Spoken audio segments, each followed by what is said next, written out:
definitively that's certainly operating assumption. Kelly says it's possible the fragment was lowered to the spot and partly wrapped in a shredded rope. The building where it was found is the one where a controversial Islamic cultural center was planned several years ago. Warren Levinson, New York. Canada reviewing its deportation policies following revelations that a court decided against deporting a man who was arrested last week on terrorism charges.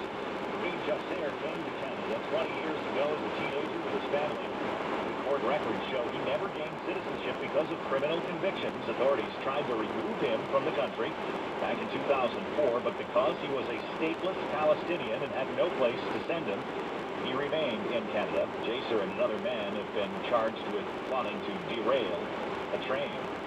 Tuesday, primary election day in Massachusetts. Democrats and Republicans will whittle the field to declare candidates for the Senate seat, formerly held by John Kerry. More from WBC's Don Huff. Congressman Steve Lynch argues there's a lack of perspective right now in the Senate for what the average American family in the state and nation is dealing with.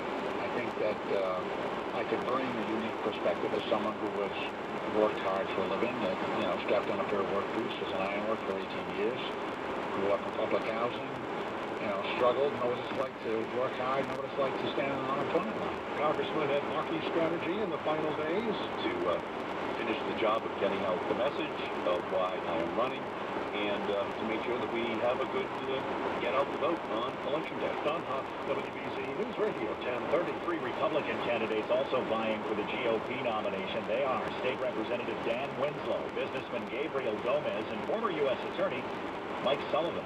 WBC News Time 8:41, sunshine 51 in Boston. In addition to some last-minute campaigning this weekend, Congressman Ed Markey will work on damage control as well. He has issued an apology for naming 3 state reps as supporters of his campaign, when in fact the 3 in question say they did not support him. The Markey campaign had previously issued a statement claiming 100 state and local elected officials had endorsed him.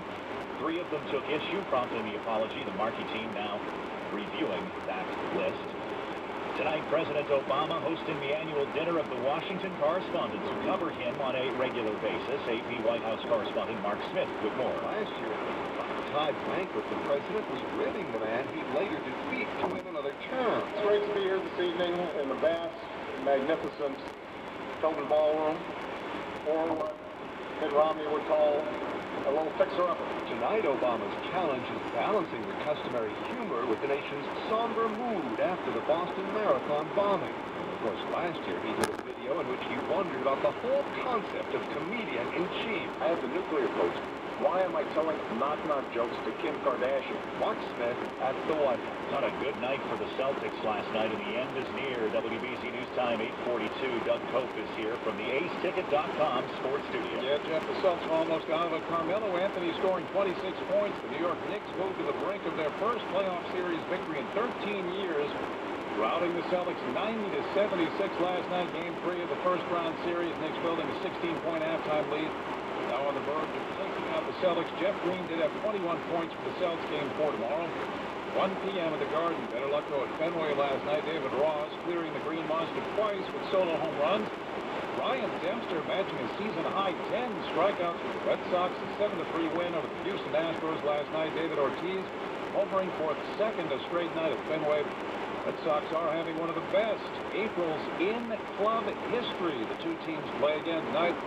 7:10 p.m. Patriots' first pick in the NFL draft didn't come until last night's second round. They nabbed outside linebacker Jamie Collins of Southern Mississippi, the 52nd overall selection.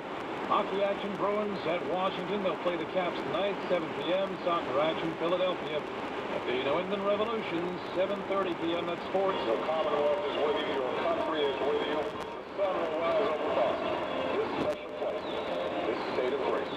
WBC News Radio 1030. WBC News Time 8:43. We check traffic and weather together. It's the Subaru dealers of New England. All-wheel drive traffic on the 3s, and with an eye on our roadways this morning is Rob Hackler.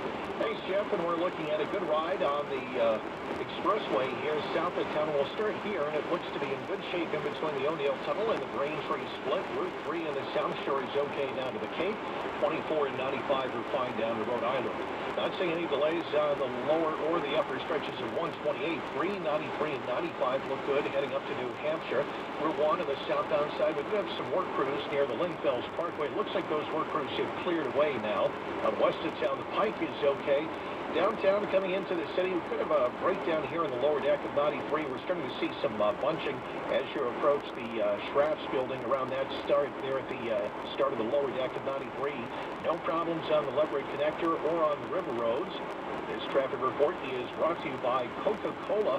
This Cinco de Mayo, bring home the fiesta. Enjoy ice-cold Coca-Cola with Mission Tortilla Chips and new and improved Mission Super Soft Tortillas. Next report, 8:53. WBZ's traffic on the 3. WBZ News Time 8:44. The Chair Fair sponsors the 4-day WBZ AccuWeather forecast. Meteorologist Brian Thompson is here today. It's all good news, Brian. I think we've turned a corner in springtime here in Boston. Yeah, finally.